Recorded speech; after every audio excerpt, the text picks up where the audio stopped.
எல்லாரும் நல்லா இருக்கீங்களா? இன்னைக்கு நவராத்திரி 2வது நாளுங்க. ஸோ இன்னைக்கு பிரசாதத்துக்கு கருப்பு கவனி அரிசி அவல் பாயசம் தாங்க பண்ணியிருந்தேன். அது எப்படி பண்ணுறதுன்னு பார்க்கலாமாங்க. அதுக்கு 1.5 லிட்டர் அளவு நம்ம ஹோல் மில்க் எடுத்துக்கலாம். அது கூட 1 டம்ளர் தண்ணி சேர்த்து காய வச்சிடலாம். ஒரு கைப்பிடி அளவு முந்திரி ஊற வச்சுக்கோங்க. கருப்பு கவனி அரிசி அவல் நான் இன்னைக்கு 1.5 கப் எடுத்திருக்கேங்க. அதை நம்ம ஒரு 5-6 தடவை நல்லா அலசி தண்ணி வடித்து வச்சுக்கலாங்க. இப்போ பால் பார்த்தீங்கன்னா லைட்டாக ஆடை கட்டி வந்துருச்சு. அதை கலக்கி விட்டுட்டு இந்த அவல் இருக்கு இல்லைங்க, அதையும் அதில் போட்டுட்டு ஒரு 15 நிமிஷம் நல்லா வேக விட்டுலாம். மீடியம் ஃப்ளேமில் பண்ணுங்க, அப்பதான் அடிப்பிடிக்காது.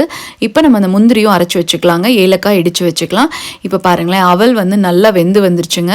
இப்போ அரைச்ச முந்திரியில் 1/2 கப் தண்ணி சேர்த்து கலக்கி வச்சிருக்கேங்க. அதையும் இதில் சேர்த்து லைட்டாக கிளறி விட்டுட்டே இருக்கணும், அப்பதான் அடிப்பிடிக்காதுங்க. 10 நிமிஷம் கழிச்சு 1.5 கப் அளவு கரும்பு சக்கரை சேர்த்துக்கலாம். இந்த பாயசம் பார்க்க தண்ணி மாதிரி இருந்தாலும் ஆறார கெட்டியாயிடுங்க. இது கூடயே இடிச்ச ஏலக்காய் தூள், நெய்யில வறுத்த முந்திரி, கொஞ்சமா குங்குமப்பூ தூவி இறக்குனீங்கன்னா சூப்பரான கருப்பு கவனி அரிசி அவல் பாயசம் ரெடிங்க. இன்னைக்கு சாமிக்கு படைச்சு கும்பிட்டாச்சுங்க. இந்த ரெசிபியை மறக்காம ட்ரை பண்ணி பாருங்க, ரொம்ப நல்லா இருக்குங்க. தேங்க்ஸ் ஃபார் வாட்சிங்.